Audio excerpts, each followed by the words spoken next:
जय Hind guys. Now start और next video lecture. अपनी कड़ी को आगे बढ़ाते हैं। अगेन हमने क्वेश्चन पिकअप किया हुआ है 2018 दिसंबर के दो क्वेश्चन पिकअप किए हुए हैं, पार्ट बी के पूछे हुए हैं। चलते हैं इस क्वेश्चंस की एनालिसिस करते हैं। पहले क्वेश्चंस देखते हैं फर्स्ट क्या है। ये 2018 में क्वेश्चन पूछा हुआ है, बी पार्ट का दो क्वेश्चन है और एक पार्ट सी का रहा है और सी पार्ट का क्वेश्चन बड़ा मार्वलस रहा है, उसकी भी कायदे से एनालिसिस करेंगे हम नेक्स्ट वीडियो लेक्चर्स में।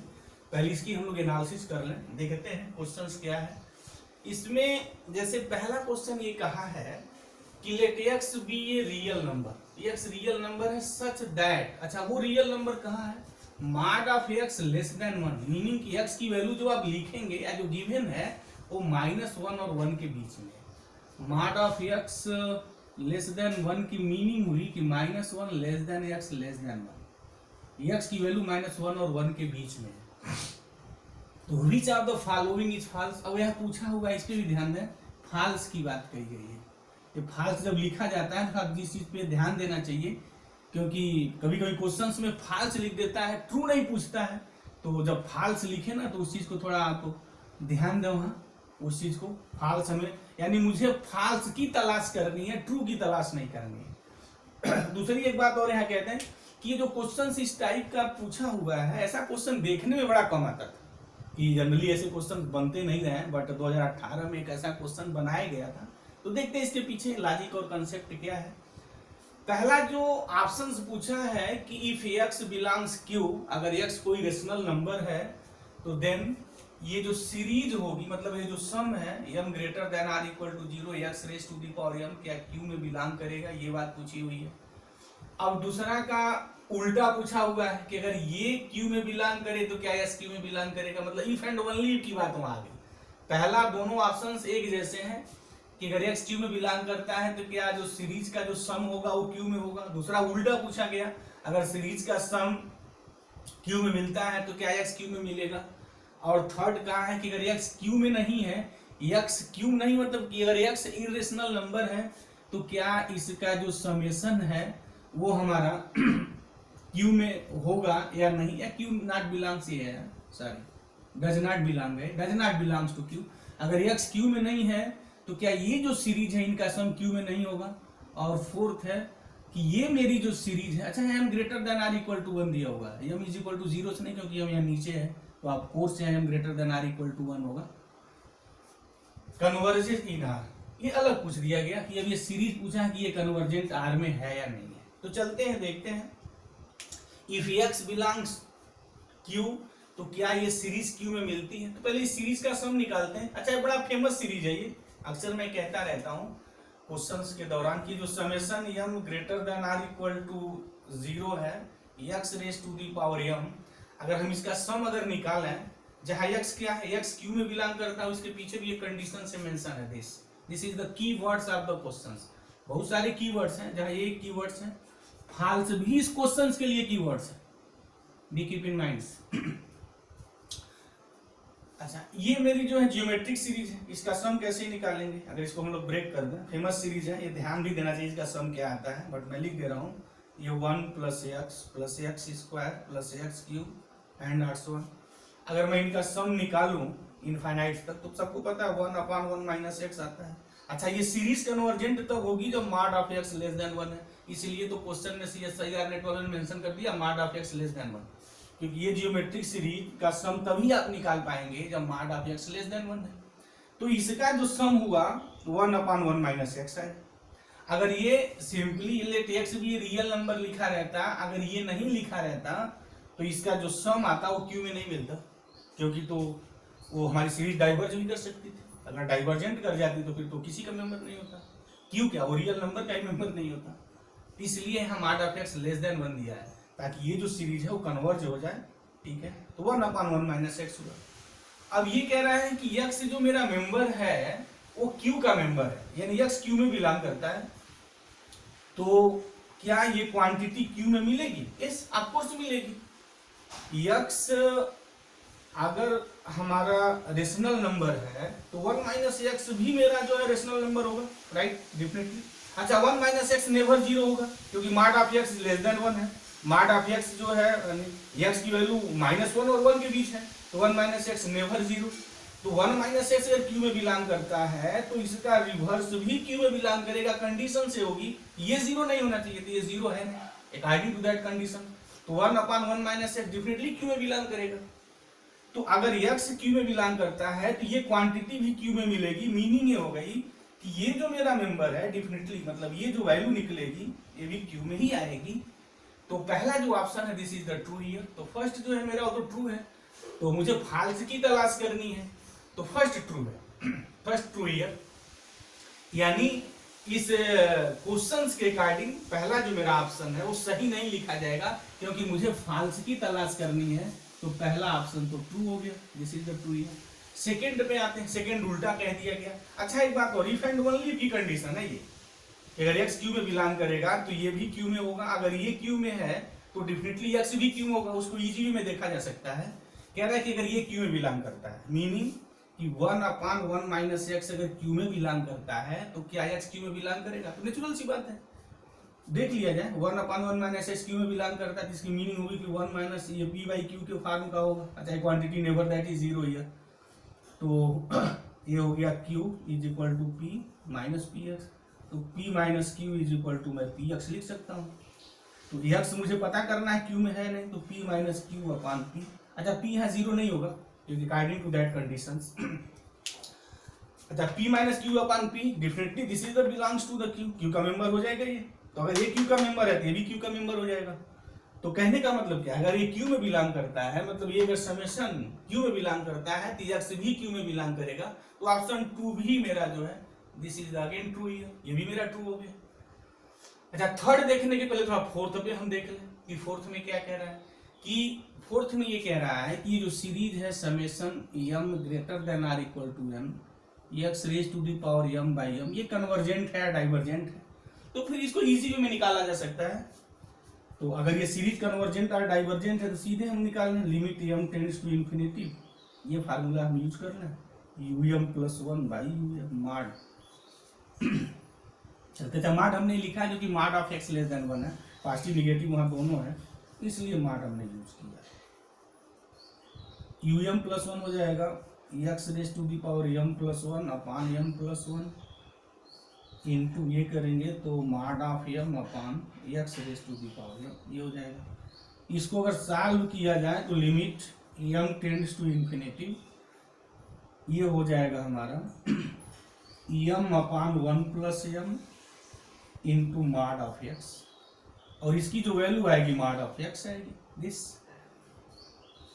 और सबको पता है डीएलएम्बर्ट्स रेशियो टेस्ट ये कहता है कि अगर इस लिमिट की वैल्यू लेस देन 1 है तो सीरीज कन्वर्जेंट हो जाएगी, राइट। तो definitely this series mod of x less than 1 है, गिवन है। अगर mod of x less than 1 नहीं होता तो बात प्रॉब्लम हो जाती, लेकिन यहाँ है कि mod of x less than 1 है। तो बाई डीएलएम्बर्ट्स रेशियो टेस्ट ये मेरी सीरीज कन्वर्जेंट होगी mod of x less than 1, तो yes mod of x less than 1, तो ये जो सीरीज है वो कन्वर्जेंट है। अच्छा इनार है तो ठीक है, इनार है ही है, इन सी तो लिखने नहीं जा रहा है, कॉम्प्लेक्स नंबर तो है नहीं, इनार तो कन्वर्जेंट है ही है वो। तो 4 option is also true here, चौथा भी ट्रू हो गया। अच्छा सिंस ये बी पार्ट का क्वेश्चन था तो एक ऑप्शन तो सही ही होने थे, कोई कोई एक ऑप्शन तो सही होना था। अब फर्स्ट भी ट्रू हो गया, सेकंड भी ट्रू हो गया, फोर्थ भी ट्रू हो गया, और मुझे फॉल्स की तलाश करनी है तो डेफिनेटली थर्ड जो होगा वो फॉल्स होगा।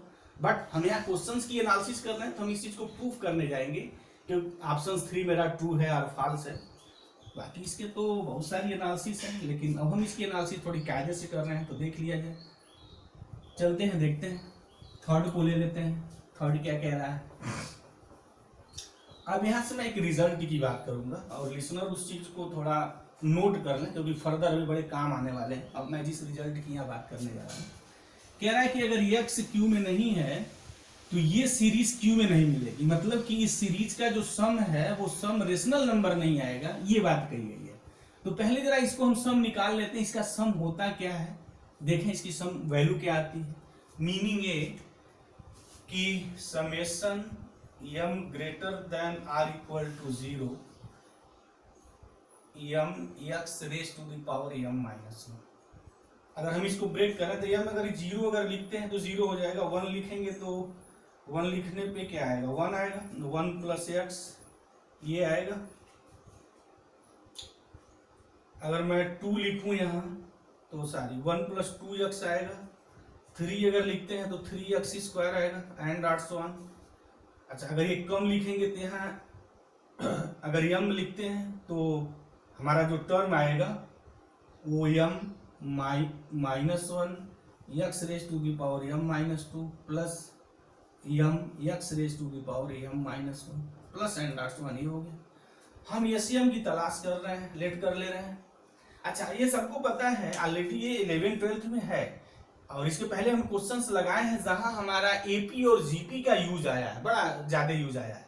तो इसको थोड़ा मैं यहाँ प्रूफ अप कर देना चाह रहा हूँ क्योंकि एपी जीपी का हमेशा बड़ा इंपॉर्टेंट रोल प्ले होता है इनफाइनाइट सीरीज में। तो एक मैं रिजल्ट निकाल दे रहा हूँ। अच्छा वो चीजें प्रूफ कैसे होती हैं, ऑलरेडी वो स्कूल स्तर पर वो चीजें मेंशन की जाती हैं। बहरहाल एक बार मैं इसको प्रूव कर दे रहा हूँ ताकि बार बार मेरी वो चीजें यूज आएंगी, तो एज ए रिजल्ट मैं उसको यहाँ यूज करने वाला हूँ। मैं उस चीज को लिख दे रहा हूँ। कैसे निकाले जाते हैं मैं उसकी बात कर लूँ कि इस टाइप की सीरीज का हम सम कैसे निकालते हैं। तो एसएम इज इक्वल टू जो मैं अब लिखूंगा 1 + 2x + 3x² प्लस एंड आर्ट्स 1। यम टर्म्स मैं ले रहा हूँ तो यम टर्म्स जो मेरा आएगा यहाँ वो यहाँ आ जाएगा यम -1 और यम लिखने पे m x raise to the power m -2 this. ये हो गई बात मेरी। अच्छा इसमें यम टर्म्स हैं, देख लीजिए क्योंकि हमने यहाँ जो लिखा है ये नहीं m -1 टर्म तो प्लस इसके एक आगे ना m x raise to the power m -1। ठीक है दिस। अब इसके बाद क्या करते हैं, रिजल्ट ये कहता है, नहीं सॉरी मेथड ये कहता है कि x से मल्टीप्लाई कर दिया जाए ऑन बोथ साइड। तो x एक्सियम क्या होगा, अब इसे छोड़ छोड़ के लिखते हैं। यहाँ हो जाएगा x में मल्टीप्लाई करेंगे तो x, ये x यहाँ लिखिए, प्लस इसमें मल्टीप्लाई करेंगे 2x² आएगा तो यहाँ लिखिए। ऐसी चीजें आएंगी। अब जब हम यहाँ x से मल्टीप्लाई करेंगे तो इसकी वैल्यू जो होगी वो यहाँ आएगी plus m -1 x raise to the power m -1 plus जब इसमें मल्टीप्लाई करेंगे तो m x raise to the power m आएगा दिस। अब इसके बाद क्या करते हैं, हम इसके बाद इसको सब्ट्रैक्ट कर देते हैं, इसमें से इसको निकाल दीजिए। तो निकालेंगे तो 1 - x sm is equal to ये हो जाएगा 1 बचेगा ऑलरेडी। 2x में से x निकालेंगे तो x हो जाएगा, इसमें से निकालेंगे तो x² आ जाएगा प्लस एंड आर्ट्स 1। जब मैं इसमें से ये निकालूंगा तो m -m + 1 तो ये आ जाएगा x raise to the power m -1 plus m, ये हो गया। अच्छा अब यहाँ से यहाँ तक जो हो गई ना मेरी, ये जियोमेट्रिक सीरीज हो जाती है। This is the GP here. अच्छा अब मुझे पता है कि जीपी के nth टर्म का सम क्या होता है, उसका फार्मूला भी मैं यहाँ लिख दूं अगर भूल गया है तो। एसएन ये होता है, SN is equal to a 1 - r raise to the power n upon 1 - r, जहाँ ए सीरीज का फर्स्ट टर्म है और r जो है वो कॉमन रेशियो कही जाती है। तो यहाँ जो है फर्स्ट टर्म 1 है, this is the first term और कॉमन रेशियो मेरी x है। तो अगर मैं इसके सम की बात करूं तो first term is the 1 r और r मेरा x है। कितने नंबर्स ऑफ द टर्म्स हैं, m है तो x raise to the power m whole divide upon 1 - x plus m x raise to the power m। ये मेरी बात हो गई, दिस इज हियर। तो जो सम निकला हमारा वो SM is equal to what is the SM, 1 - x यहाँ नीचे आ जाएगा, डिवाइड हो जाएगा तो ये आएगा 1 - x raise to the power m upon 1 - x² plus, अच्छा सब्ट्रैक्ट किए तो sorry this is the minus here ना, तो this is the minus m x raise to the power m upon 1 - x। हम सबको पता है कि जो limit m tends to infinity SM होता है इसी को तो s कहा जाता है। This is the s here, this is the s here की मीनिंग क्या है मेरी, कि यही तो सम होता है।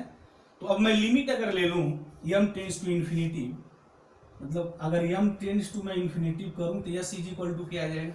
अच्छा यहाँ ऑलरेडी गिवन है mod of x is less than 1, तो अगर mod of x less than 1 है तो limit m tends to infinity x raise to the power m की वैल्यू 0 होगी। This is the very easy. अगर मॉड ऑफ x की value less than 1 है तो limit m tends to infinity x raise to the power m की value 0 हो जाएगी। तो अगर m टेंस टू इन्फिनिटी में लिमिट निकालूं तो इसकी तो वैल्यू 0 हो जाएगी, तो बचेगा क्या 1/1 माइनस एक्स स्क्वायर माइनस, अच्छा m इन्फिनिटी किया जाए तब भी ये भी वैल्यू, अगर x की वैल्यू लेस देन 1 है तो x m into x raise to the power m की लिमिट वैल्यू मैं निकालूं तो वैल्यू मेरी 0 आ जाएगी। क्यों 0 आ जाएगी, थोड़ा उसकी मैं बात कर दूं, यहाँ लगे हाथ इसकी भी मैं एनालिसिस कर दूं ना। Limit m tends to infinity m x raise to the power m, अब x की वैल्यू -1 और 1 के बीच में तो कोई एक वैल्यू पिकअप कर लिया जाए। जब भी ऐसा कहीं क्वेश्चन हो और लिमिट की हो और x की किसी रेंज में वैल्यू दी हुई हो, जैसे हम -1 और 1 के बीच में दिया, तो वैल्यू मैंने 1/2 ले लिया x की, तो limit m tends to infinity m upon ये, और इसकी वैल्यू 0 होती है। कहने की मीनिंग मेरी क्या हो गई कि अगर x की वैल्यू -1 और 1 के बीच में है तो m x raise to the power m की लिमिट वैल्यू भी 0 आएगी, मतलब ये वैल्यू 0 हो जाएगी। अगर दोनों लिमिट एग्जिस्ट करती है तो लिमिट अलग अलग निकाली जा सकती है, एक रिजल्ट है लिमिट का। तो यस इज इक्वल टू मेरा हो गया दिस, ये हो गया मेरा। अब हम यहाँ क्या कहना चाहेंगे, मैं अभी रिजल्ट्स की यहाँ बात लिखने जा रहा हूँ। रिजल्ट्स मेरा ये हो गया, और लिसनर जो इस चीज को बड़ा सीरियसली इस वीडियो लेक्चर्स को वॉच कर रहे हैं उसको ये नोट कर ले, तो उनके बड़ा काम आएगा। रिजल्ट मेरा अब यूं बना, अब मैं इनको डिलीट कर दूं। मुझे पता है कि अब ये प्रोसेस कैसे है स्टूडेंट्स को याद आ गया होगा, क्योंकि 11th-12th में हम एपी जीपी का सम ऐसे ही निकालते रहे हैं।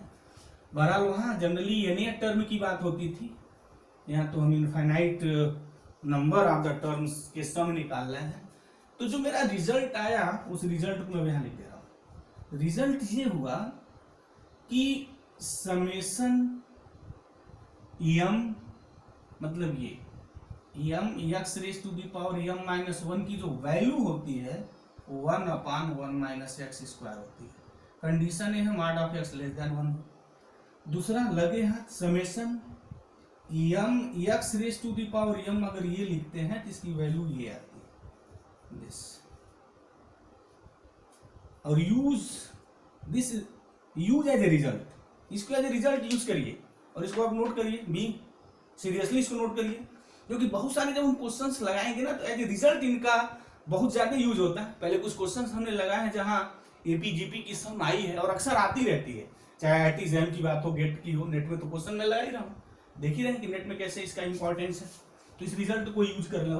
तो अब चुटकी बजाते ही मेरा प्रॉब्लम फिनिश हो गई। मुझे बस यही एनालिसिस करनी थी कि इसका जो सम आएगा वो ये होगा। अच्छा, उसका सम आप तभी निकाल पाएंगे, यानी वो जो सीरीज होगी कन्वर्ज तभी करेगी जब mod of x less than 1 होगा, अदरवाइज वो कन्वर्ज नहीं करेगी। तो यस, इसका जो सम आ गया ये मेरा आ गया, यानी इसकी जो वैल्यू हुई summation m greater than or equal to 0 m x raise to the power m -1 1/1 minus x, right. अच्छा, अब ये क्या है कि x क्यू में नहीं है, तो फिर क्या ये क्यू में नहीं होगा? तो नहीं, ऐसी बात नहीं है, ये स्क्वायर है। और मुझे पता है अगर रूट में अगर कोई चीज बच जाए, अगर उसका स्क्वायर हो जाए ना तो फिर वो रेशनल हो जाता है। जैसे अगर मैं x ये ले लूं 1 माइनस √3, ये मैं ले लूं।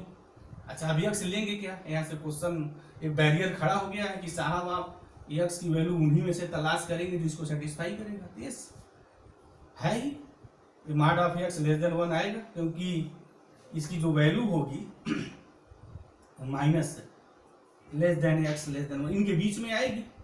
तो अगर मैं ये x यहाँ पिकअप कर दूं और डेफिनेटली ये जो x है does not belongs to the Q, तो क्या आ जाएगा 1/1 माइनस 1 प्लस √3, ये स्क्वायर हो गया।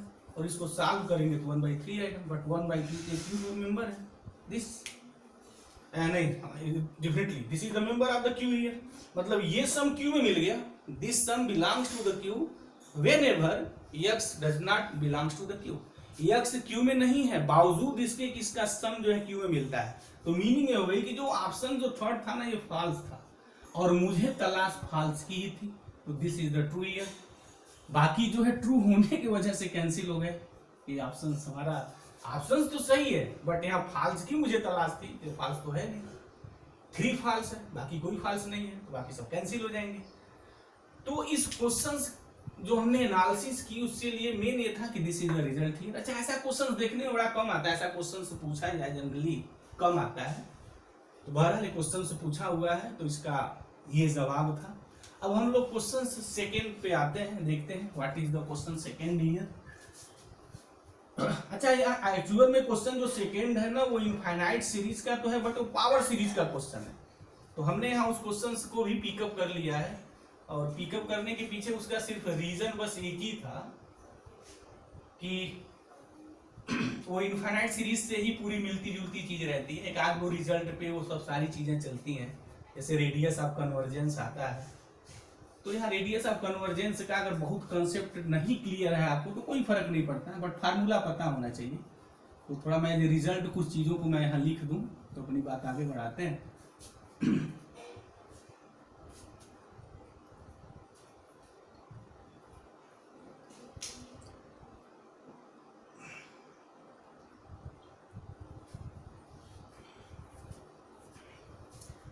क्या है देख लेते हैं। ये पावर सीरीज का question, let R denote the radius of convergence of the power series. ओहो, 2018 का जो क्वेश्चन था, अभी हमने जो क्वेश्चन जस्ट एक लगाया ना, देखिए इस पे रिजल्ट पे आ गया, ये आ गया। अब अगर ये आपको एज रिजल्ट पता है तो फिर तो ये चुटकी में आपके लिए गेम हो गई ना, आप विद इन 1 मिनट इसको आप सोल्यूशन दे सकते हैं। रिजल्ट पता हो, बट देखिए ये आ गई, इसकी वैल्यू सम, इसकी वैल्यू आ गई है। जब इसकी वैल्यू सम निकल गई आपकी तो फिर तो आप मास्टर हो गए, फिर आपके लिए this question is very easy, इसको हैंडल करने में कोई प्रॉब्लम ही नहीं है। बट हम कुछ रिजल्ट्स की बातें यहाँ कर देते हैं, वो लिखते हैं क्योंकि हम क्वेश्चंस की एनालिसिस कर रहे हैं तो रिजल्ट हम लिखेंगे ही लिखेंगे। Let R denote the radius of convergence of the power series this. Then अब पूछा है कि R greater than 0 and the series is convergent on this interval. अब वो पूछा है कि सीरीज जो कहाँ कन्वर्ज करती है वो मुझे निकालना है, मतलब कि जो इंटरवल है कन्वर्जेंस का वो मुझे पता करना है कि इंटरवल ऑफ कन्वर्जेंस क्या है। एक्चुअल में मुझे इस क्वेश्चन में सिंपली बस ये निकालना है इंटरवल ऑफ कन्वर्जेंस। अब इसमें एक रिजल्ट ये होता है कि if R be the radius of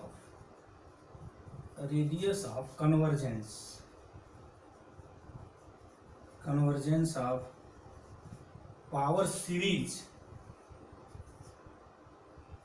en x raised to the power n, then interval of जो कन्वर्जेंस होता है, इंटरवल ऑफ कन्वर्जेंस वो ये होता है,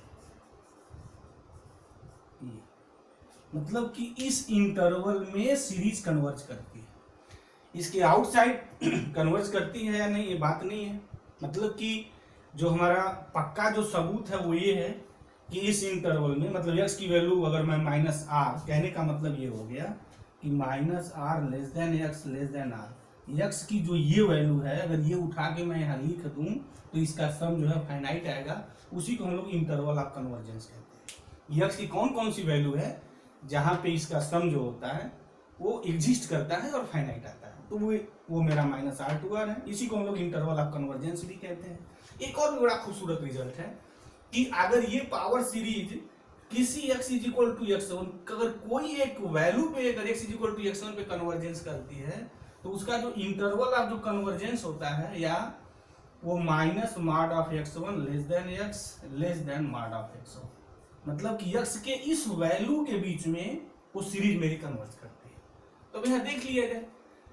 अच्छा, इसका जो सम आएगा वो मेरा सम ये होगा, और यहाँ कहा है कि R be the radius of the convergence. अच्छा, अगर सम अगर ये है तो अगर mod of x less then अगर 1 मैं लिखता हूँ तो mod of x less than 1 के लिए सीरीज कन्वर्जेंट है, तो मीनिंग क्या होगा कि -1 less than x less than 1, इसके लिए हमारी सीरीज कन्वर्जेंट है। तो x की एक नहीं तो infinite numbers of the values हैं जहां वो कन्वर्ज कर रही है। अब ऑप्शंस क्या है, r greater than 0 and the series is the convergent. अच्छा, ये क्लोज इंटरवल में होगा या नहीं, बात नहीं कर सकते, ये कोई रिजल्ट ही नहीं है, तो ऑप्शन इज नॉट। रिजल्ट ये है मेरा कि इस इंटरवल में कन्वर्जेंस करेगा, इसके बाहर कोई बात दावा नहीं कर सकते हैं। Second, r greater than series converges at एक नहीं, ये भी नहीं है, नो। ये कोई रिजल्ट नहीं। सेकेंड भी, and series does not converges outside this, बात बाद में करते हैं। अच्छा, R is equal to zero, no, R is equal to zero मतलब कि किसी वैल्यू के लिए अगर पावर सीरीज कन्वर्जेंट नहीं करती है तब वहां R is equal to zero आता है। R is equal to zero आने की जो एनालिसिस है वो ये है कि अगर किसी पावर सीरीज की रेडियस आप कन्वर्जेंस मतलब आर अगर जीरो आता है तो मीनिंग है कि x is equal to zero के लिए वो सीरीज कन्वर्ज करेगी, x is equal to zero के अलावा किसी भी वैल्यू पे सीरीज कन्वर्जेंट नहीं करती है, यानी नो वेयर कन्वर्जेंस, उसको एक अनदर वर्ड में हम बोलते हैं कि नो वेयर कन्वर्जेंस, वो पावर सीरीज कहीं भी कन्वर्ट नहीं करती। तो ऐसा तो है नहीं, वो तो कम से कम इनके बीच कन्वर्ज करेगी। बाय दैट रिजल्ट, ये रिजल्ट ये कहता है कि this series is convergent in this, तो R is equal to zero होने का तो प्रश्न ही नहीं उठाया। तो फिर तो हमारा जो ऑप्शन होगा 3 इज द राइट, और 3 राइट है भी कि इस इंटरवल के बाद, यही इंटरवल ऑफ कन्वर्जेंस है, इसके बाहर सीरीज कन्वर्ज नहीं करती है। तो this is the result here, तो option 3 is the right here. तो इस रिजल्ट पे ही वो क्वेश्चन बना था, और दूसरी बात इस पर भी बना था ये, और इसको ऑलवेज ध्यान दें आप इन दोनों रिजल्ट को, क्योंकि बार बार ये चीजें यूज हो रही हैं। तो मुझे उम्मीद है कि इसके पीछे जो कंसेप्ट थी, जो लॉजिक थी इन दोनों क्वेश्चनों के पीछे, स्टूडेंट्स को बिल्कुल क्लियर हो गया होगा। अगर कोई प्रॉब्लम है तो कमेंट बॉक्स में जाइए, आप कमेंट करिए, हम उसका पूरा जवाब देंगे। अब इसके बाद 2018 का जो पार्ट सी का है, बड़ा मार्वलस क्वेश्चन है, नेक्स्ट वीडियो लेक्चर्स में हम उसकी एनालिसिस करेंगे। तो thank you very much guys, जय हिंद।